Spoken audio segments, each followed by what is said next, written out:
우리가 함께 읽을 말씀 열왕기상 4장, 5장, 에베소서 2장, 에스겔 35장, 시편 85편 말씀입니다. 자, 오늘 말씀으로 나눌 주제는 사랑, 은혜, 기쁨입니다. 곧 하나님의 사랑과 은혜와 기쁨으로 인한 축복이 있습니다. 우리가 이 축복을 누려야 합니다. 어리석게 하나님의 진노로 심판에 이르지 않아야 합니다. 곧 에스겔 35장은 에돔을 향한 심판의 말씀입니다. 에돔은 유다의 멸망을 기뻐했고 도망치는 유다 백성들을 공격하며 잔혹하게 대했습니다.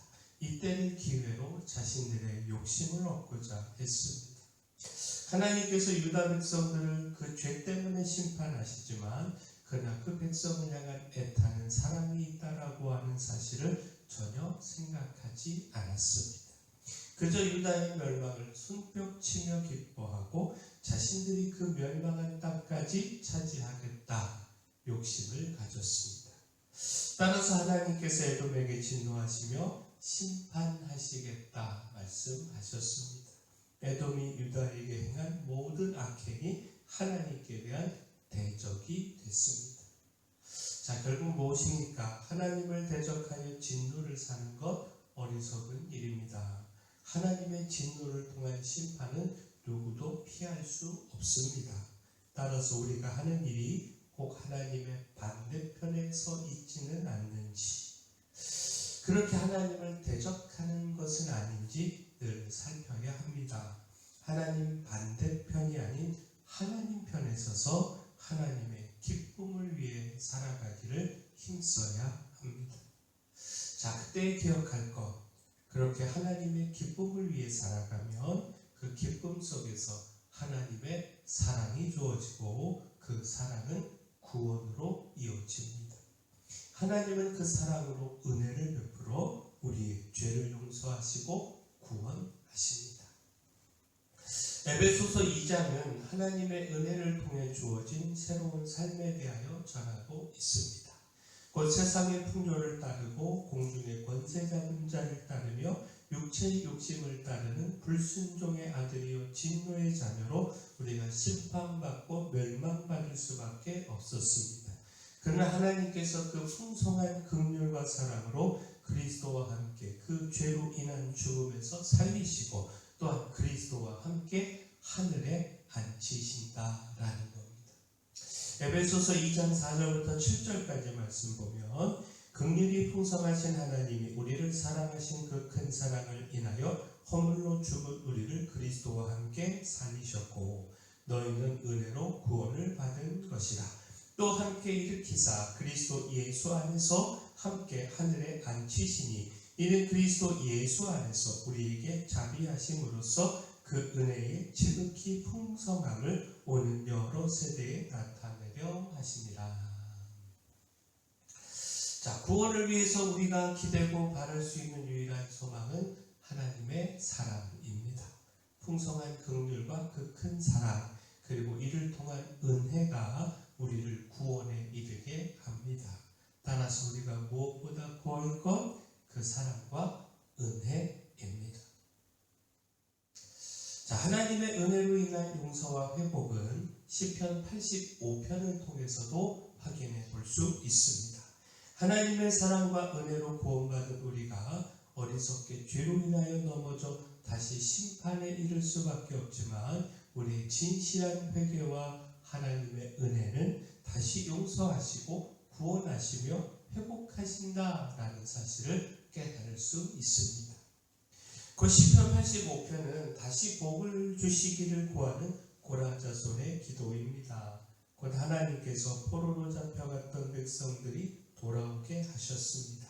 그 놀라운 사랑으로 백성들의 죄악을 사하시고 죄를 덮으시는 은혜를 베푸셨습니다. 그러나 돌아온 현실은 아직 막막함이었습니다. 하나님의 진노가 다시 작용하는 듯 했습니다. 자, 이런 막막함의 현실 속에서 고라 자손은 하나님께서 다시 복을 주시기를 구하는 것입니다. 하나님의 은혜로 죄를 용서함 받고 포로 가운데서 돌아왔으니 다시 돌아온 이 땅에서 하나님을 경외하며 하나님께서 주시는 좋은 것과 땅의 산물을 누리기를 기도한 것입니다.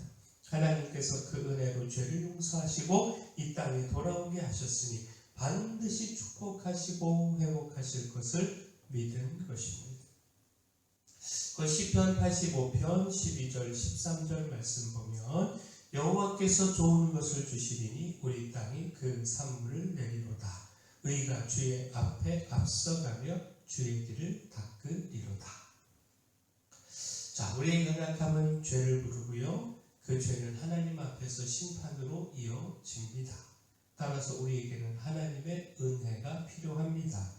그 은혜가 우리의 죄를 해결하고 죄로 인한 실패에서 우리를 다시 일어서게 합니다. 어떤 막막한 상황 가운데서도 하나님의 은혜를 의심하지 말아야 하고 끝까지 그 은혜를 붙들고 믿음을 가져야 합니다. 그 믿음이 결국에는 하나님의 은혜와 이를 통한 회복을 누리게 합니다. 하나님은 그 사랑으로 반드시 그 백성들을 회복해 하십니다. 자, 또한 마지막 기억할 것, 하나님의 기쁨 속에 응답이 있고 축복이 있다라는 겁니다. 우리가 힘써 하나님의 기쁨을 위해 살아가면 이 놀라운 응답과 축복을 누리며 살아갈 수 있습니다. 열왕기상 4장은요, 솔로몬이 거느린 신하들과 그 권세와 지혜에 대하여 전하고 있습니다. 자, 여기서 하나님의 응답을 보게 되는데 곧 기브온 산당에서 1000번제를 드린 이후 나타나신 하나님께 이 솔로몬은 장수도 부도 원수의 생명을 멸함도 구하지 않았습니다. 오직 백성들을 바르게 재판하기 위한 지혜를 구했습니다. 이것이 하나님의 마음을 기쁘게 했고 하나님은 지혜뿐만 아니라 솔로몬이 구하지 아니한 부귀와 영광과 장수도 주시겠다 약속하셨습니다. 그리고 그 약속을 이루어 주셨습니다. 그 솔로몬이 구한 대로 하나님께서 응답하여 솔로몬에게 모든 사람의 지혜보다 뛰어난 지혜와 총명을 더하셨습니다.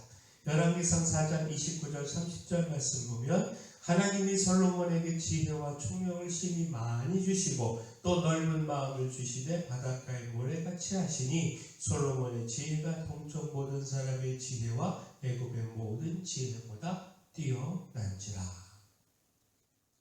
또한 열왕기상 4장에 나오는 이스라엘의 조직과 제사장, 또 서기관, 군사령관, 국내 대신, 노동 감독관 등의 직제는 나라의 평안을 보여주고 있습니다.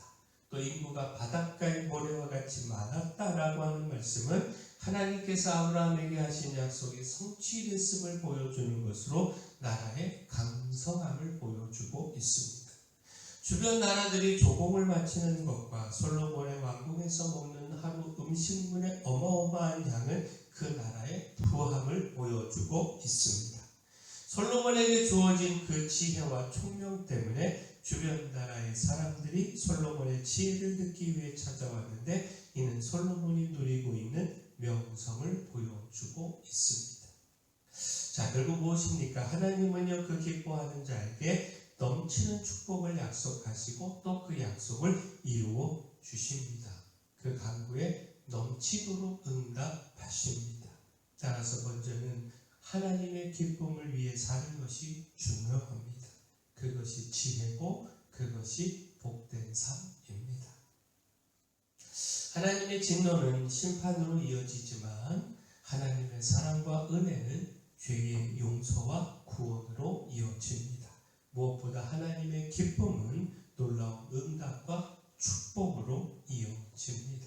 따라서 하나님을 대적하는 죄와 불의에서 돌이켜서 하나님의 기쁨을 위하여 살아가는 우리 모두 되기를 소원합니다. 하나님의 은혜 구하며 살아가기를 소원합니다. 사랑의 주 하나님, 하나님의 놀라운 사랑과 은혜로 용서와 구원과 회복을 누리기를 소망합니다. 따라서 하나님을 대적하는 삶이 아니라 하나님을 기쁘시게 하는 삶을 찾고 힘쓰게 하여 주시고 또 하나님을 기쁘시게 하는 삶을 통하여 솔로몬과 이스라엘이 누린 그 평강과 번성과 부와 존귀함의 축복을 저희가 동일하게 누리게 하여 주시옵소서. 교회 내 연약한 모든 분들 주님께서 그 강력한 손으로 안수하시고 치료하여 주시옵소서. 하나님 수험생들 위하여 기도합니다. 끝까지 힘을 주시고 지혜를 주시고 또 원하는 학교 진학할 수 있도록 하나님이 도와 주시옵소서.